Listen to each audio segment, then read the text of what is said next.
नमस्कार दोस्तों, जैसा कि हम लोगों ने पिछले वीडियो में पढ़ा था कि आवेश अगर एक ही सीधी रेखा में न हो बल्कि त्रिभुज या चतुर्भुज के शीर्षों पर हो तो किसी भी आवेश पर लगने वाले बल की गणना हम लोगों ने किया था।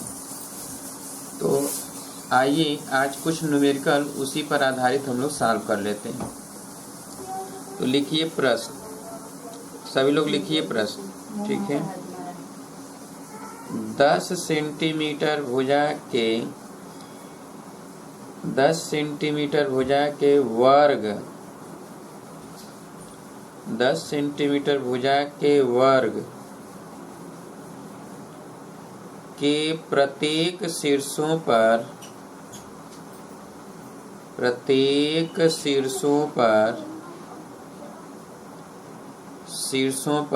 क्रमशः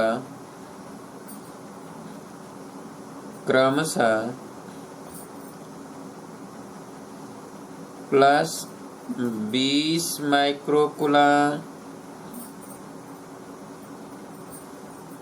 प्लस 30 माइक्रोकूलम माइनस 20 माइक्रोकूलम तथा माइनस 40 माइक्रोकूलम हो तो माइनस 40 माइक्रोकूलम पर लगने वाला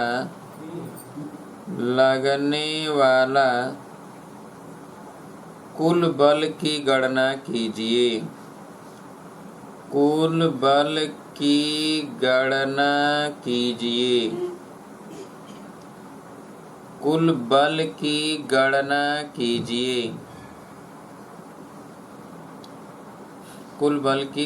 कीजिए। चलिए हम लोग देखेंगे कि बल ये कहा जा रहा है, ध्यान समझिएगा कि यहाँ पे समझिए, ये है चित्र, ये जो है ये वर्ग है, 10 सेंटीमीटर भुजा का वर्ग है। मान लीजिए कि ए बी सी और डी, यहाँ पर है प्लस 20 माइक्रोकूलम और यहाँ पर है प्लस 30 माइक्रोकूलम और यहाँ पर है माइनस 20 माइक्रोकूलम। ये माइक्रोकूलम सभी में है, ठीक है। और यहाँ पर है डी पर माइनस 40 माइक्रोकूलम और इसी डी पर पूछा गया बल है। इसी डी पर जहाँ 40 माइक्रोकूलम है, इसी पर पूछा गया है कि बल की गणना करना है। और कितना है यहाँ पे? Minus 40 microcoulomb. तो चलिए अब हम यहाँ पर गणना करेंगे। तो ए के द्वारा इस डी पर लगने वाला बल, यहाँ पर ये प्लस है, ये माइनस है, तो खींचेगा अंदर नीचे की तरफ ना, क्योंकि ये माइनस है। तो इसको हम लिखेंगे एफ ए। क्या लिखेंगे? F A. अच्छा, बी, तो बी के कारण ये देखिए ये बी है, बी के कारण इस पर लगने वाला बल, तो ये प्लस है, ये माइनस है, तो ये खींचेगा अंदर की तरफ, ठीक है। तो एफ बी जो होगा वो अंदर की तरफ होगा। अच्छा, सी माइनस है और ये डी भी माइनस, तो सी के कारण जो बल लगेगा वो इधर की तरफ लगेगा, तो एफ सी इधर की तरफ लगेगा, ठीक है। अब देखिए एफ ए इधर है, एफ बी इधर है, एफ सी इधर है, तो रिजल्टेंट वेक्टर क्या होगा, रिजल्टेंट फोर्स क्या होगा, उसे हमें ज्ञात करना है। तो चलिए हम पहले एफ ए, एफ बी और एफ सी का मान निकालते हैं, ठीक है। तो एफ ए, एफ बी और एफ सी का मान निकाल लें। तो एफ ए की वैल्यू क्या होगा? तो 9 इंटू 10⁻⁹ 1/4πε0 की वैल्यू है, ठीक है।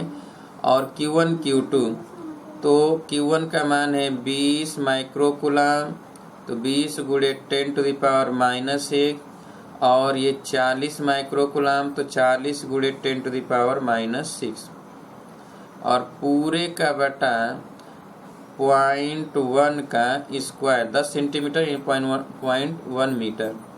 तो ये हो जाएगा 9 इंटू 10⁹ गुणे 20 का 40 में गुणा करेंगे तो ये 800, और गुणे 10⁻⁻12, और इसका वर्ग करेंगे तो 0.01, ठीक है।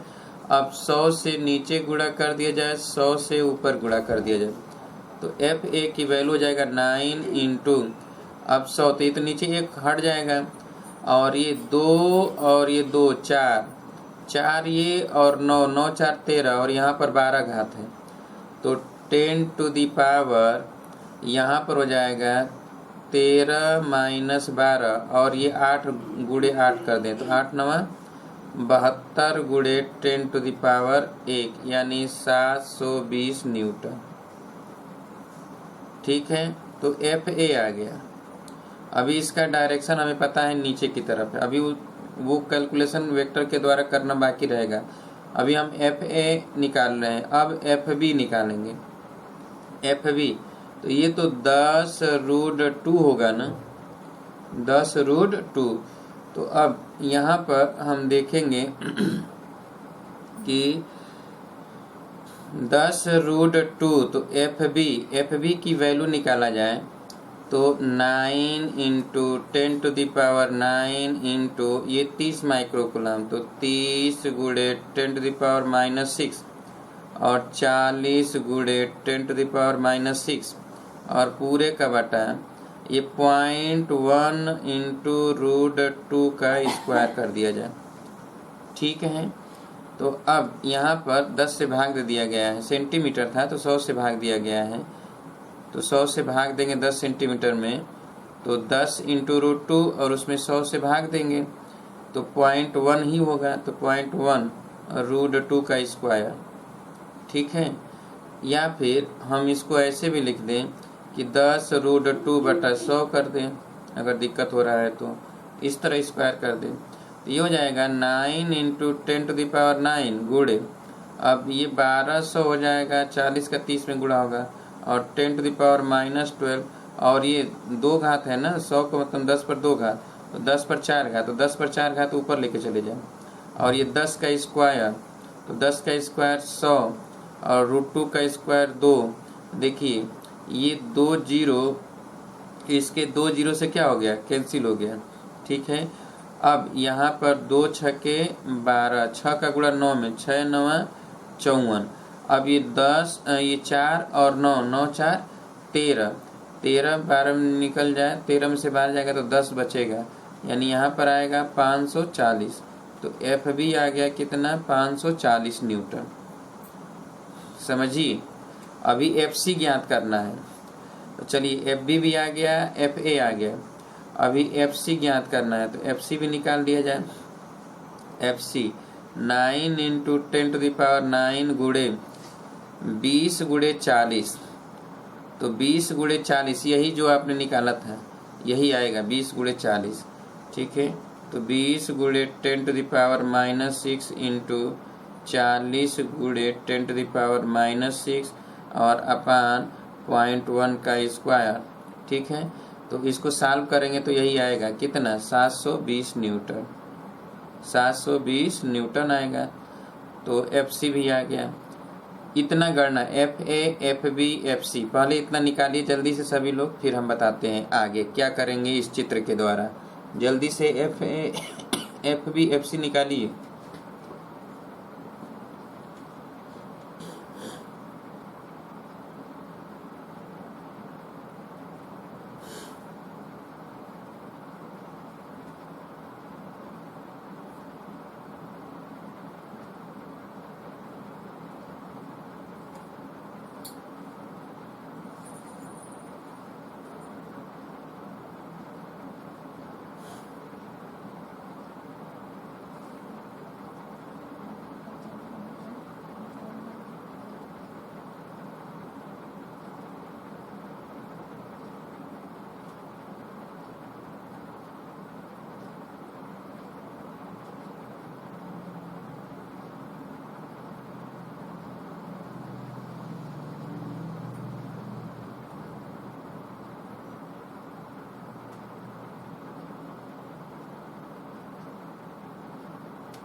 हो गया।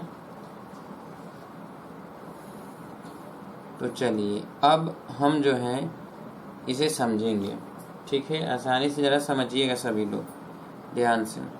एफ ए आ गया, एफ ए की वैल्यू हम लिख ले रहे हैं कि एफ ए की वैल्यू कितना है। एफ ए की वैल्यू 720 न्यूटन है। एफ ए आ गया 720 न्यूटन, एफ बी आ गया 540 न्यूटन और एफ सी आ गया 720 न्यूटन, ठीक है।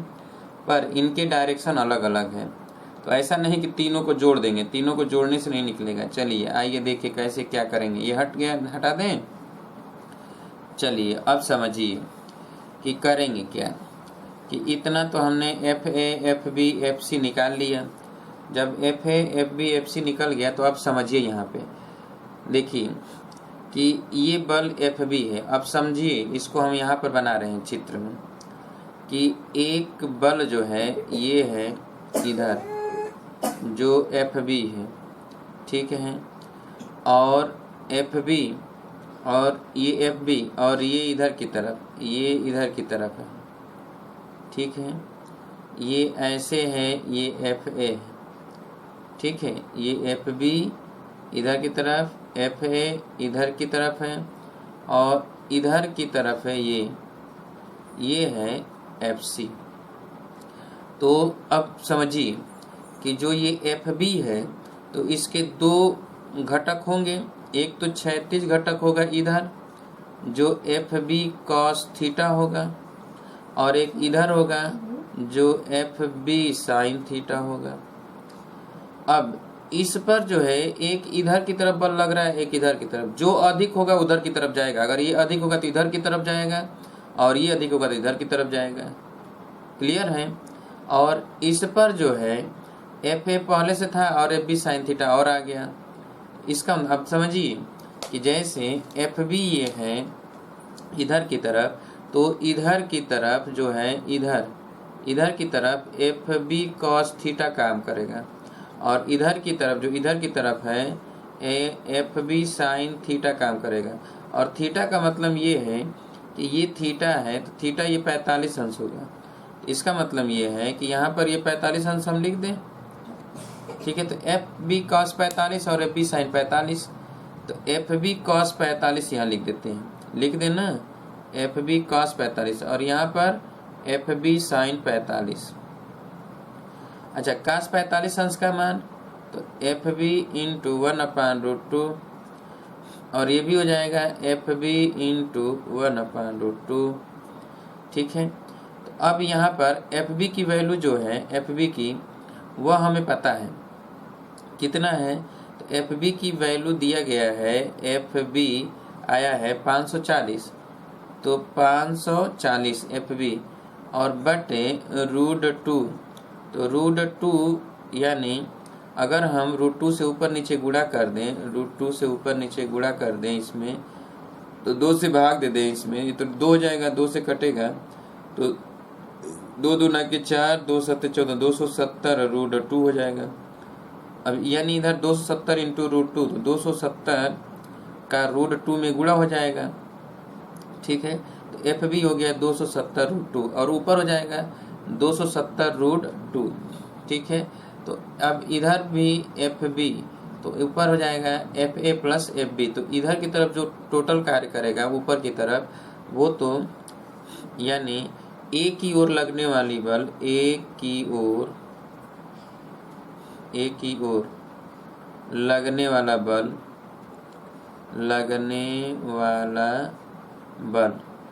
ठीक है, वाला बल बराबर हो जाएगा F A plus F B sine 45, यानी F A plus F B into 1/√2। तो ये एफ ए का मान है 720 और प्लस ये 540/√2, यानी 720 और प्लस ये 270 √2, ठीक है, 270 √2। इतना हो गया एफ ए, ये एफ ए की वैल्यू आ गया। क्लियर है। अब जब एफ ए आ गया तो हम एफ बी तो ज्ञात कर ही चुके हैं। अब एफ ए टोटल पूरा पता चल गया कि एफ की तरफ ये मान लेते हैं कि एफ वन कर देते हैं इसको इधर की तरफ, ठीक है। और एफ सी की ओर जो बल लगेगा इधर की तरफ, इधर वाला अधिक है क्योंकि एफ सी जो है 720 है और ये 270√2 एक कम ही है। तो जो एफ सी की तरफ, एफ सी की ओर टोटल बल लगेगा वो अब निकालेंगे। तो यहीं पर लिख देते हैं एफ सी की ओर लगने वाला कुल बल। तो कुल बल एफ सी की ओर जो लगेगा तो वो तो F C minus F B cos 45 और इसका मान है ये, तो ये हो जाएगा 720 माइनस और ये हो जाएगा 270√2, ठीक है। और यहाँ 720 प्लस 270√2, ठीक है। अब ये परिमाण में तो बराबर है परंतु ये यहाँ प्लस है यहाँ माइनस है, तो अब ये हम कर देंगे क्या F2, ठीक है। तो जो रिजल्टेंट फोर्स लगेगा वो रिजल्टेंट फोर्स, अब हटा दें इसको, बना लीजिए चित्र, बना लीजिए जल्दी से बना लीजिए और ये लिख लीजिए ए की ओर लगने वाला बल और सी की ओर लगने वाला कुल बल। यहाँ भी लगने वाला कुल बल है, कुल बल।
हो गया। चलिए अब देखा जाए, F1 भी पता हो गया, F2 भी पता हो गया, तो जो परिणामी बल F होगा वो √F1 का स्क्वायर प्लस F2 का स्क्वायर, ठीक है। तो यहाँ पर हम सॉल्व करेंगे तो ये हो जाएगा F1 और F2, तो 720 प्लस 270√2 का होल स्क्वायर और प्लस 720 माइनस 270√2 का होल स्क्वायर, ठीक है। अब इसका वर्क करेंगे तो ये हो जाएगा 720 का स्क्वायर प्लस 270 का स्क्वायर गुणे 2 और यहाँ पर प्लस 2 इंटू 720 और इंटू 270√2 और ये प्लस इसका वर्क करेंगे तो 720 का स्क्वायर प्लस 270 का स्क्वायर इंटू 2 और माइनस 2 गुणे 720 गुणे 270√2, तो ये इसके साथ तो कैंसिल हो जाएगा। अब इसका वर्ग इन दोनों जुट जाएगा, तो हम इसको लिखेंगे 2 गुणे 720 का स्क्वायर प्लस ये 2 कितना हो जाएगा 4, तो 4 गुणे 270 का स्क्वायर। अब इसी का वर्गमूल आप निकाल लीजिएगा तो यही हो जाएगा फोर्स, रिजल्टेंट फोर्स F इतना न्यूटन का कार्य करेगा। तो लगा लीजिए इसको।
हो गया। उम्मीद है कि समझ में आ गया होगा। एक और प्रश्न लिखिए।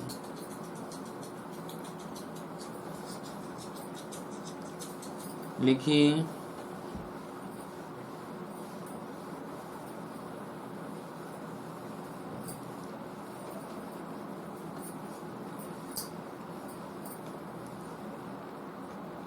वर्ग ABCD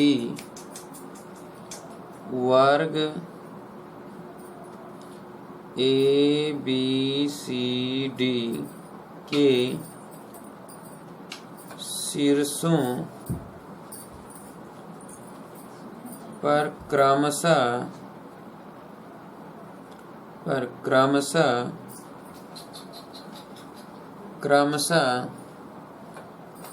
+50 microcoulomb +50 microcoulomb -40 microcoulomb -50 microcoulomb तथा +40 माइक्रोकूलम का आवेश हो और उसके केंद्र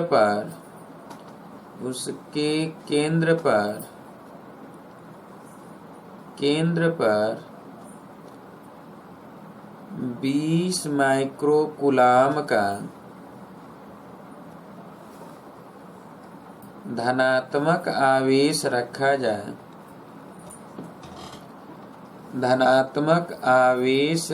जाए तो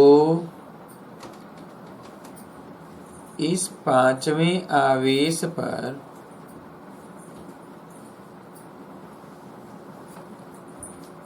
लगने वाला कुल बल की गणना कीजिए।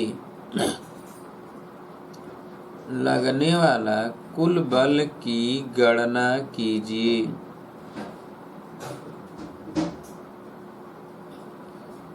कुल बल की गणना कीजिए।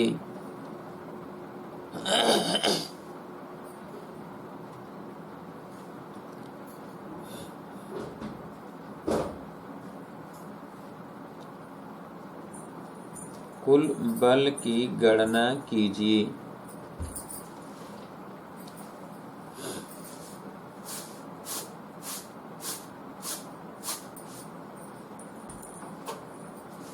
हो गया। चलिए देखिए, कह रहा है कि ये ABCD एक वर्ग है। ठीक है। अच्छा, जबकि लिख लीजिएगा, जबकि वर्ग के प्रत्येक भुजाओं की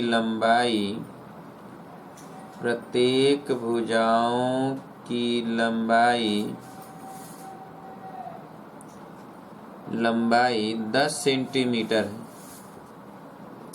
यानी 10-10 सेंटीमीटर है। तो ये कह रहा है कि A है, ये B है, ये C है, ये D है। ठीक है। A पर है कितना? 50 माइक्रोकूलम। B पर है -40 माइक्रोकूलम। C पर है 50 -50 माइक्रोकूलम और D पर है +40 माइक्रोकूलम। ठीक है, सब पे माइक्रोकूलम है।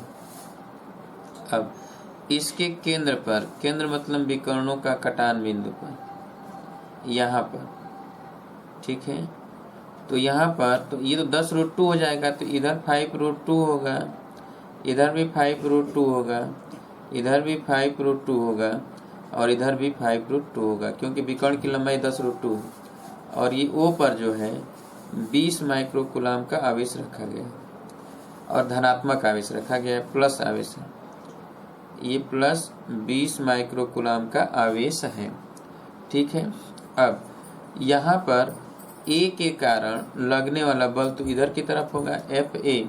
देखिए एफ ए का डायरेक्शन सी की ओर है, ठीक है, तो एफ ए उधर जाएगा ना, तो एफ ए हो जाएगा 9 इंटू 10⁹ और गुणे 50 गुणे 20 गुणे 10⁻⁻12 अपान 5√2 का स्क्वायर। तो बटे 100 भी कर देते हैं, क्योंकि सेंटीमीटर है तो मीटर में बदलेंगे तो 100 का स्क्वायर, ठीक है। अब हम यहाँ पर कि ये 9 इंटू 5 दूना के 10, तो ये 1000 हो जाएगा। तो 10⁹ गुणे, ठीक है, गुणे 50 यानी ये 1000 हो गया, और 10⁻⁻12 और 100 का स्क्वायर हो जाएगा, तो ऊपर जाएगा तो 100 पर 4 का 10 पर 4 का तो जाएगा, और नीचे हो जाएगा 25 गुणे 2 तो 50 हो जाएगा। क्यों? तो यहाँ पर ये 50, तो 50 दूना के 100 ये 20, ठीक है। अब यहाँ पे 2 गुणे 9 तो 9 दूना 18, 18 गुणे 4 1 5 5 और 9 14, तो 14 में से 12 जाएगा तो 2, ठीक है। तो ये 1800 न्यूटन एफ ए आ गया। और ये किधर की तरफ होगा? सी की ओर होगा, ये सी की ओर होगा। किधर की तरफ? सी की ओर होगा, सी की ओर, ठीक है। अच्छा, और एफ सी जो होगा, एफ सी वो भी सी की ओर ही होगा, क्योंकि एफ सी इस पर 2 बल लगेंगे उधर की तरफ, ठीक है। इस पर 2 बल लगेंगे, एक तो एफ ए लगेगा इधर ही और एफ सी भी इधर ही लगेगा, यानी एफ ए और एफ सी दोनों मिलकर इसी पर लगेंगे इधर की तरफ। तो एफ सी भी सी की ओर होगा, क्योंकि ये माइनस ए प्लस है तो खींचेगा ना। तो एफ सी कितना होगा? तो एफ सी 9 इंटू 10⁹ गुणे, यहाँ पे हो जाएगा 50 गुणे 20 गुणे 10⁻⁻12 और 5√2 बटा 100 का स्क्वायर, 9 इंटू 10⁹9। एफ सी हम लोग निकाल रहे हैं कि एफ सी क्या होगा, 9 इंटू 10⁹9। तो एफ सी की जो वैल्यू आएगा वो तो सेम यही तो है ना यहाँ पे, तो ये भी उतना ही आएगा, तो हम सीधे यही लिख दें क्या, जो एफ एन आया है 1800 न्यूटन, ये भी आएगा। और ये भी किधर की तरफ? उधर की तरफ, तो ये दोनों का योगफल उस पर काम करेगा, ठीक है। सेम यही प्रोसेस हम अब इसमें निकालेंगे कि एफ बी, इस पर जो बी लगेगा तो ये भी, ये माइनस है ये प्लस है, तो ये एफ बी इधर की तरफ लगेगा, इधर की तरफ, ठीक है। तो एफ बी इधर की तरफ कार्य करेगा। और डी, तो एफ डी ये प्लस है ये भी प्लस है, तो ये भी इधर की तरफ कार्य करेगा, तो एफ डी भी इधर ही लगेगा, यानी एफ बी और एफ डी। तो एफ बी निकाला जाए तो 9 इंटू 10⁹9 गुणे ये 40, तो 40 है, 40 गुणे 20 गुणे 10⁻⁻12 अपान 5√2 और इसका बटा 100 का स्क्वायर। तो ये हो जाएगा 9 इंटू 10⁻9 गुणे ये 800 गुणे 10⁻⁻12 गुणे 10⁻4, ये 100 है तो 100 का 10 का स्क्वायर, ऊपर जाएगा इतना और नीचे हो जाएगा 50, 25 दूना 50, ठीक है। अब यहाँ पर हम सॉल्व करेंगे तो ये हो जाएगा 0 से 0 ये कट जाएगा, ठीक है। और ये 5 से भाग दे दें तो 5 कम 5 तो 16 हो जाएगा ये, ठीक है। 16 का गुणा 9 में होगा तो 16 नमा 184, ठीक है। और यहाँ पर 9 4 13 और 12 तो 1 बचेगा, तो ये 1440 न्यूटन हो जाएगा एफ बी। तो जितना एफ बी होगा उतना ही एफ डी होगा और दोनों एक ही तरफ होंगे, ठीक है। तो एफ डी भी इधर ही होगा 1440 न्यूटन और दोनों ही एक ही डायरेक्शन में होंगे, इधर ही होंगे, ठीक है। तो पहले इतना आप कर लीजिए, एफ बी निकाल लीजिए, एफ ए और एफ सी निकालिए, एफ ए निकाल लीजिए और लिख दीजिए कि एफ सी भी उतना ही होगा। फिर एफ बी निकालिए और लिख दीजिए कि एफ डी और एफ बी आपस में बराबर है और दोनों का डायरेक्शन एक ही ओर है। देखिए एफ बी और एफ डी इधर ही लगेंगे, एफ डी और एफ बी दोनों इधर, एफ डी ये है और इधर एफ ए और एफ सी, तो दोनों एक, यानी एक इधर की तरफ कर रहा है कार्य और एक इधर की तरफ। दोनों का परिणामी बल जो होगा वो इधर की तरफ लगेगा, ठीक है। इसके दो घटक होंगे, एक नीचे और एक इधर, इसके दो घटक होंगे, एक इधर और एक इधर। तो हम ये निकाल कर और उसके बाद वर्क करके जोड़ लेंगे, या फिर अभी हम जो है परिणामी बल निकालेंगे तो इनके बीच का जो कोण है ये तो 90 डिग्री है ना, ये 90 डिग्री होगा। तो जब इसके बीच का कोण पता हो गया तो हम ये निकाल लेंगे, रिजल्टेंट वेक्टर आर बराबर अंडर रूट F1 का स्क्वायर प्लस F2 का स्क्वायर, बस cos 90 का मान 0। तो पहले निकालिए जल्दी से एफ ए और एफ सी, फिर एफ बी और एफ डी।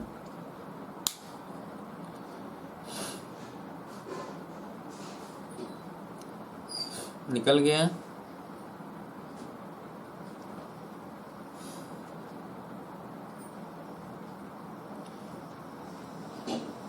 चलिए अब हम देखेंगे, जब हमने निकाल लिया एफ ए और एफ बी, ठीक है। तो F1 जो लगेगा, F1 सी की ओर लगने वाला कुल बल, यहाँ पर लिखेंगे सी की ओर लगने वाला कुल बल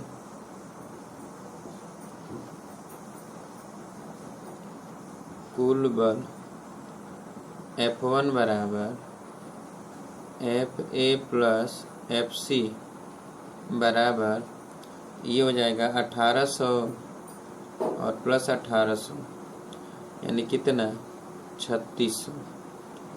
और बी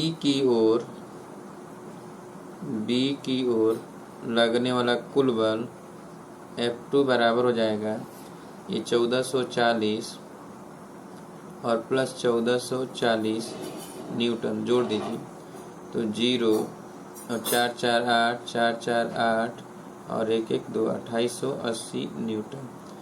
इसलिए परिणामी बल, इनके बीच का कोण, चूंकि यहाँ लिखेंगे F1 व F2 के बीच का कोण, तो बीच का कोण 90 अंश है।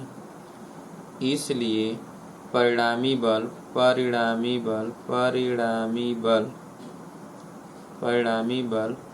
F बराबर अंडर रूट F1 का स्क्वायर प्लस F2 का स्क्वायर, ठीक है। अब जब F1 और F2 दोनों पता हो चुका है तो यहाँ पर F1 और F2 का मान निकाल लेते हैं। दिया ही है, निकल चुका है ये। F1 के जगह पर क्या लिखेंगे तो 3600 का स्क्वायर प्लस F2 की जगह पर क्या लिखेंगे 2880 का स्क्वायर। अब इसी का वर्ग करके जोड़ देंगे, वर्गमूल निकाल देंगे तो इतना न्यूटन का बल लगेगा, ठीक है। सॉल्व कर लीजिए जल्दी से।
हो गया।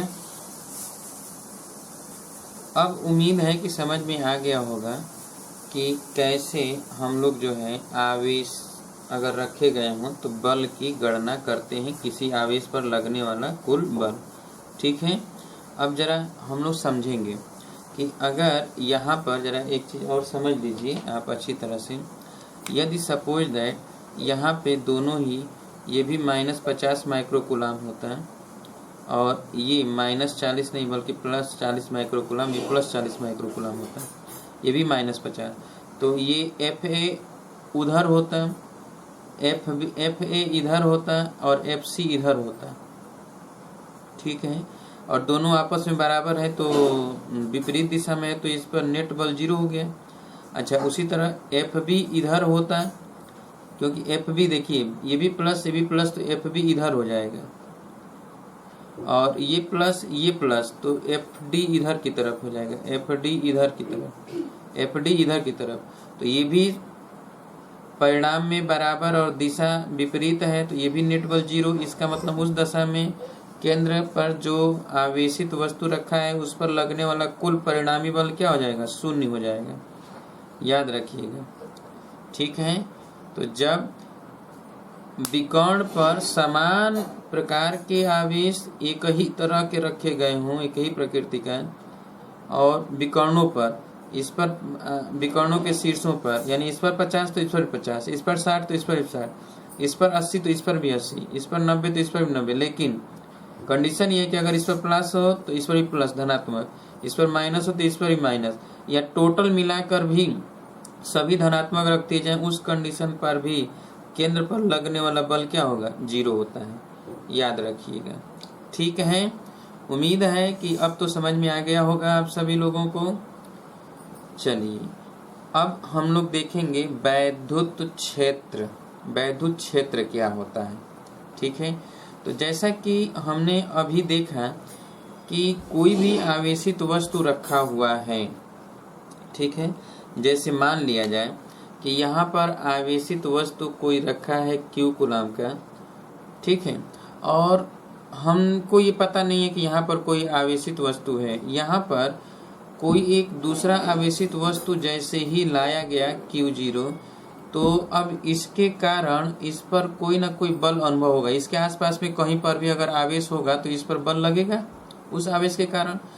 तो इस पर जितना बल लगता है इस आवेश पर, ठीक है, वह बल का अनुभव हम करेंगे कि इसकी मात्रा पर। अगर ये आवेश ज़्यादा होगा तो इस पर लगने वाले बल का अनुभव हम ज़्यादा करेंगे, और ये अगर कम होगा तो यहाँ पर लगने वाले बल का अनुभव कम करेंगे। ठीक है, अगर ये मात्रा जो ये Q0 है, ये मात्रा 1 कूलाम हो, क्या हो, 1 कूलाम, तो 1 कूलाम पर अगर यहाँ पर इसके कारण जितना बल का अनुभव हम करते हैं उसे ही कहते हैं वैद्युत क्षेत्र की तीव्रता। ठीक है, जिसको E से डिनोट किया जाता है। किससे डिनोट करते हैं, E से डिनोट करते हैं। ठीक है, और यह E एक सदिश राशि होता है। कौन सी राशि होता है, सदिश राशि। वैद्युत क्षेत्र की तीव्रता एक सदिश राशि है।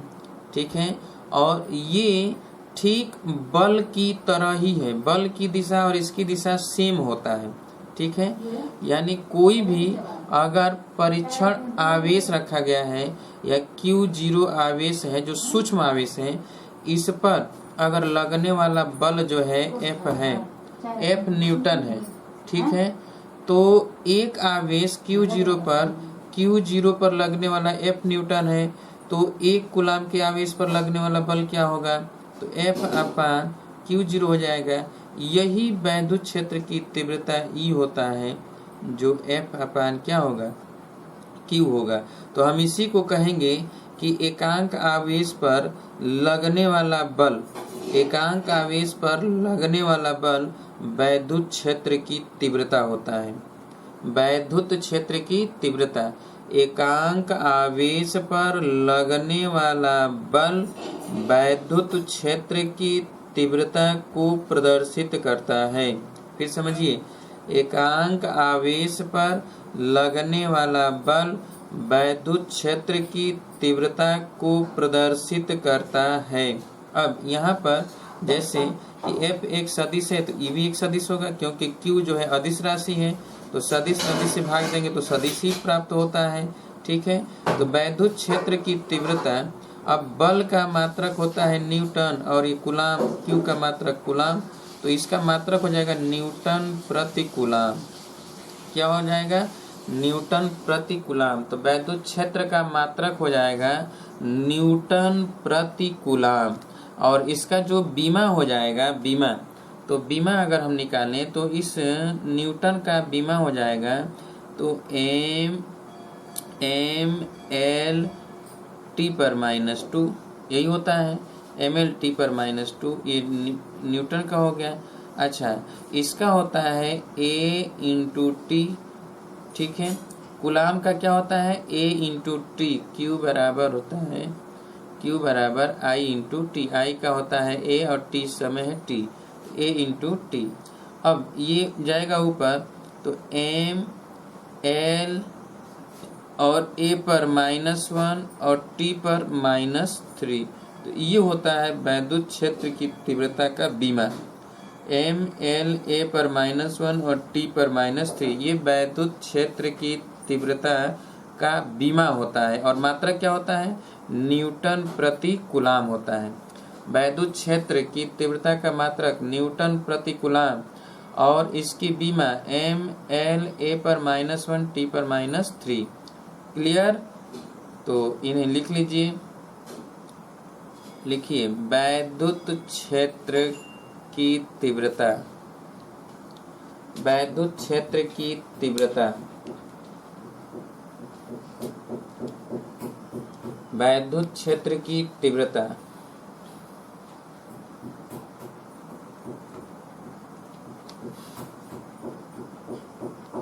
इसमें लिखिए, किसी वैद्युत आवेश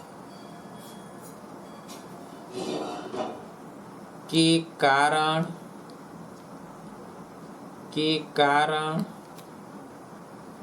किसी वैद्युत आवेश के कारण उसके आसपास में एकांक आवेश पर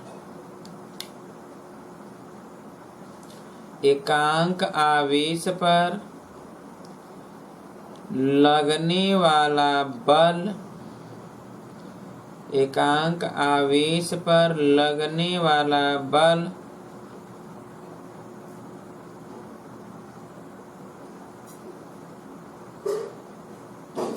वैद्युत क्षेत्र की तीव्रता को प्रदर्शित करता है।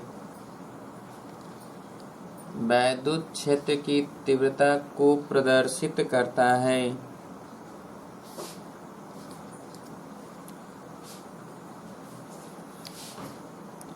यह एक सदिश राशि है। यह एक सदिश राशि है। यह एक सदिश राशि है। इसका मात्रक न्यूटन प्रति कूलाम। इसका मात्रक न्यूटन प्रति कूलाम। इसका मात्रक न्यूटन प्रति कूलाम होता है, तथा इसका बीमा ब्रैकेट में लिखिएगा M L A पर -1 और T पर -3, ब्रैकेट बंद कर दीजिए, होता है। M L A पर -1 T पर -3 होता है। लाइन छोड़ दीजिए, नीचे लिखिए, यदि, लाइन छोड़ दीजिए, नीचे लिखिएगा, यदि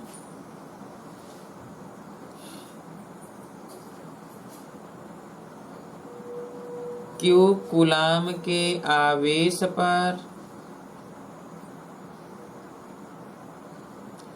Q कूलाम के आवेश पर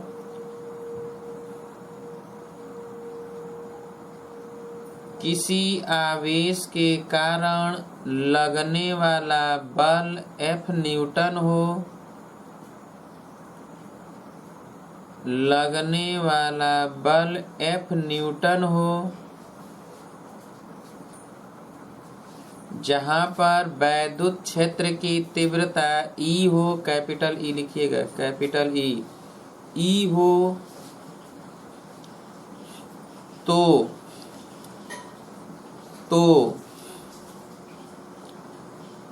तो ये लिखिए E बराबर F अपान Q, E बराबर F अपान Q,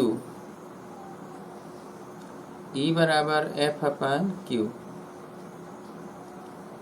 हो गया, लिख लिए। चलिए अब देखिए यहाँ पर हमने बताया कि एकांक आवेश पर जितना बल अनुभव करते हैं, ठीक है, किसी भी अन्य आवेश के कारण, उसे ही कहा जाता है वैद्युत क्षेत्र की तीव्रता। ठीक है, अब जरा हम ध्यान से समझेंगे कि जैसे अगर सपोज दैट मान लिया जाए कि यहाँ पर कोई आवेश है, आवेशित वस्तु Q रखा गया है और इसके कारण एक परीक्षण आवेश है Q0 जो R दूरी पर है, और यहाँ पर लगने वाला बल जो है F, लगने वाला बल क्या है, F है। ठीक है, तो इसके कारण इस पर लगने वाला बल F, तो कूलाम्स लॉ के अनुसार 1/4 pi epsilon not into Q0 upon R² होगा। ठीक है, तो Q0 पर परीक्षण आवेश Q0 है, पर लगने वाला बल है, पर लगने वाला बल F बराबर इतना। ठीक है, और वैद्युत क्षेत्र की तीव्रता, वैद्युत क्षेत्र की तीव्रता, वैद्युत क्षेत्र की तीव्रता, ठीक है, E हो तो E बराबर F अपान Q0। ठीक है, तो F का मान कितना है, 1/4 pi epsilon not Q0 upon R² पूरे का बटा Q0 से Q0 कैंसिल, तो 1/4 पाई एप्सिलॉन नॉट, और यहाँ पर हो जाएगा Q अपान R²। ठीक है, तो किसी भी आवेश Q कूलाम के आवेश के कारण R दूरी पर वैद्युत क्षेत्र की तीव्रता अगर E हो तो E हम यहाँ से निकाल लेंगे, 1/4 pi epsilon not into Q अपान क्या, R², Q अपान R²। ठीक है, तो लिख लीजिए जरा इसे, लिखिए Q कूलाम के आवेश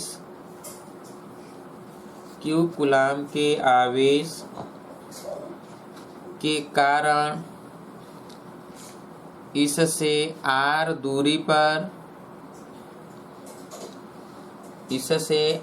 दूरी पर वैद्युत क्षेत्र की तीव्रता कैपिटल E हो,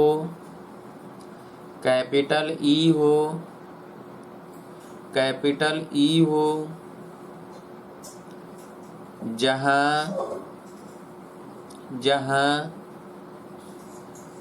परीक्षण आवेश Q0 यानी जो 0 होता है उसको नॉट पढ़ा जाता है, Q0 परीक्षण आवेश Q0 रखा गया हो, जिस पर F न्यूटन का बल कार्यरत हो,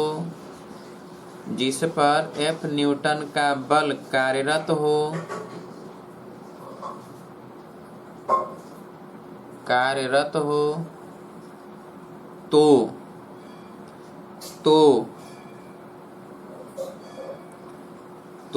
लाइन छोड़ दीजिएगा, ठीक है। और ये चित्र बना लीजिए, यहाँ क्यू नॉट, बीच की डिस्टेंस कर दीजिए r,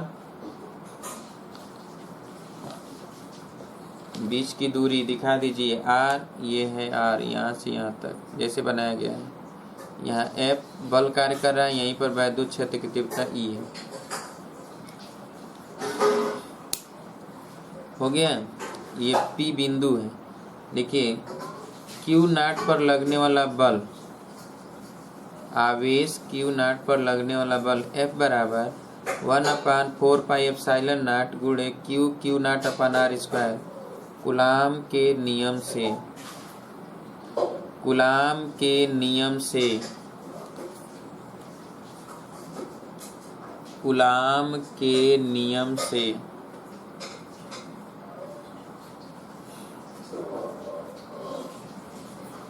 हो गया।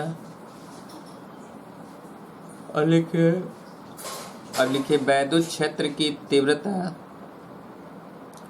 वैद्युत क्षेत्र की तीव्रता E बराबर F/Q नॉट, F/Q नॉट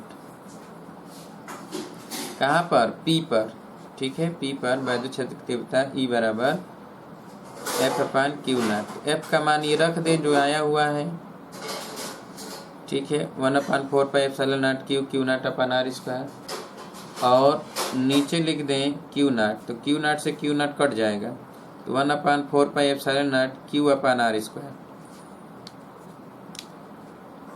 यानी यही हो गया वैद्युत क्षेत्र की तीव्रता 1/4 पाई एप्सिलॉन नॉट और Q अपन R स्क्वायर।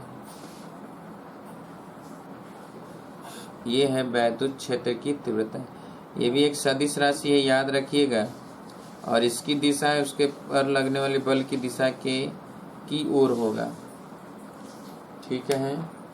ये एक सदिश राशि है, तो यहाँ पर हम ऐसे R लिखकर और इस पर हम इस तरह लिख सकते हैं, इकाई वेक्टर R है, ठीक है। ये तो इसका परिणाम है, कितना एक्यूरेट वैल्यू आएगा, वैल्यू निकाला जा रहा है।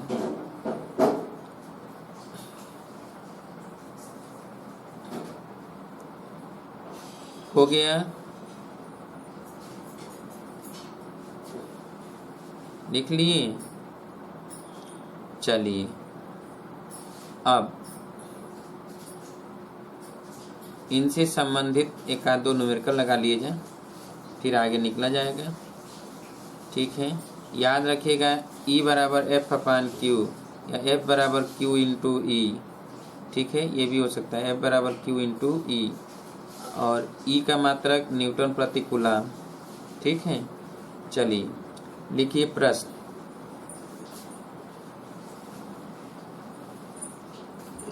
पहला नंबर, 50 माइक्रो कूलाम के आवेश के कारण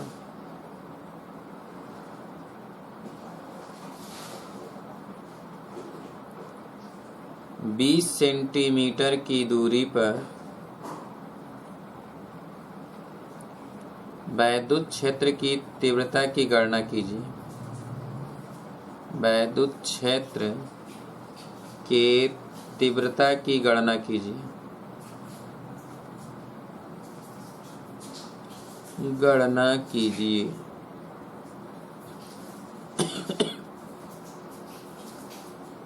यानी कह रहा है कि यहाँ पर कोई आवेश है और इससे 20 सेंटीमीटर की दूरी पर यहाँ पर E की गणना करना है।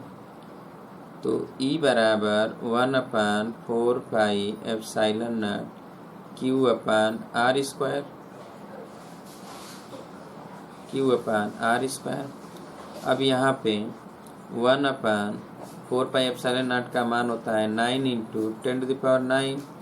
Q का मान 50 माइक्रोकूलम, 50 × 10⁻⁻6, R स्क्वायर 0.2 का स्क्वायर, तो ये हो जाएगा 9 इंटू 10⁹ गुणे 50 गुणे 10⁻⁻6 अपान 0.04।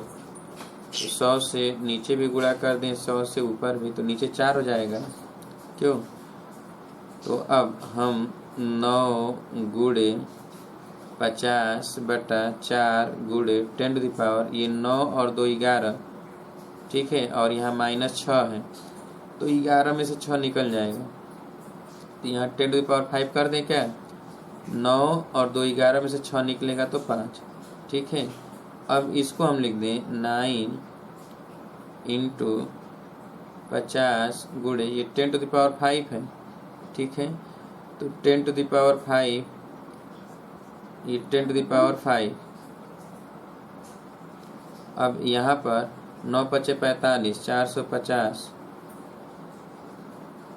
450/4 गुणे 10⁵ भाग दे दें, 4 एकम 4, फिर 4 एकम 4, 4 दूना के 8, फिर दशमलव, 4 × 5 = 20, 112.5 गुणे 10⁵, या 1.125 गुणे 10⁷ न्यूटन प्रति कूलाम। लिख लीजिए न्यूटन प्रति कूलाम, ये है वैद्युत क्षेत्र की तीव्रता E। सॉल्व कर लीजिए।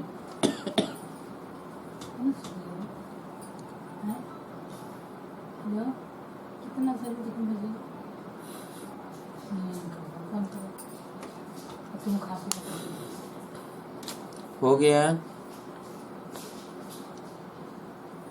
तो अभी हम जो है वैद्युत क्षेत्र की तीव्रता पर और भी चर्चा करेंगे, इतने से काम चलने वाला नहीं है, ठीक है।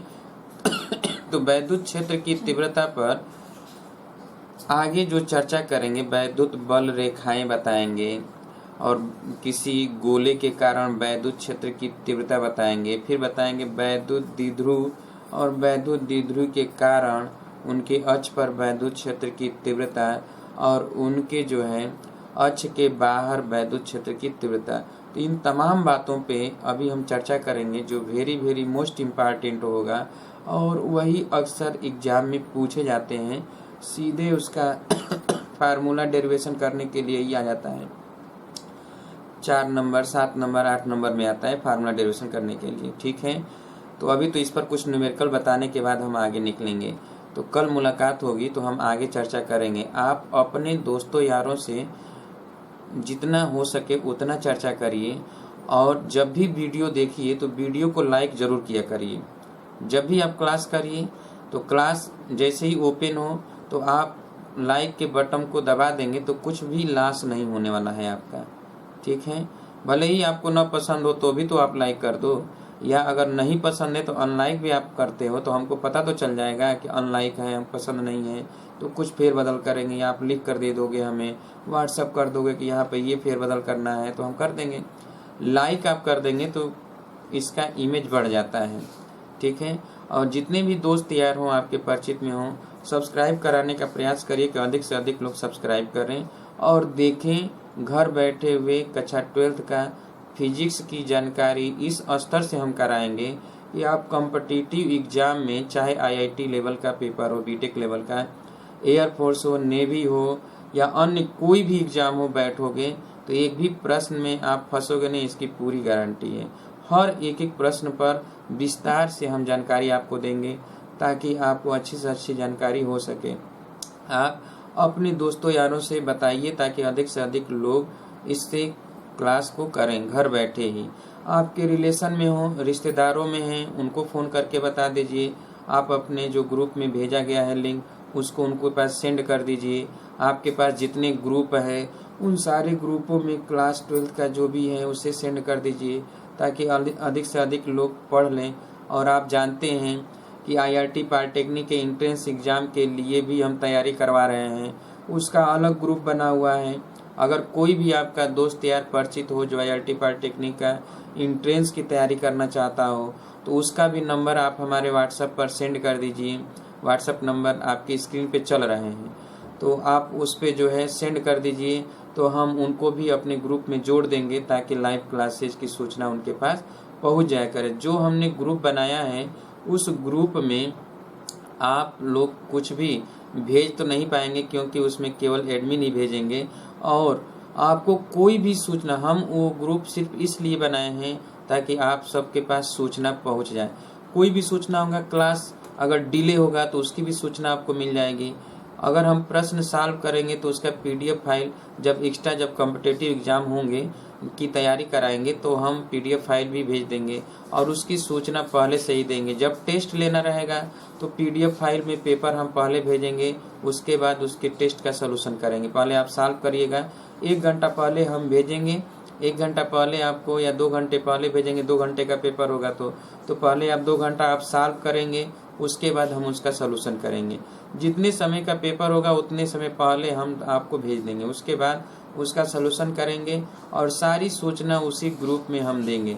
यदि कोई भी व्यक्ति उस ग्रुप से बाहर होना चाहता है, स्वेच्छा से बाहर हो सकता है, कोई दिक्कत नहीं है। हम सिर्फ पढ़ने वालों के लिए ही ये ग्रुप बनाए हैं, ठीक है। तो आप अपने दोस्तों यारों से, जितने भी दोस्त यार हैं उनको बताइए कि अधिक से अधिक लोग देखें, ठीक है। कल मुलाकात होगी तो इसके आगे हम चर्चा करेंगे। तब तक के लिए नमस्कार।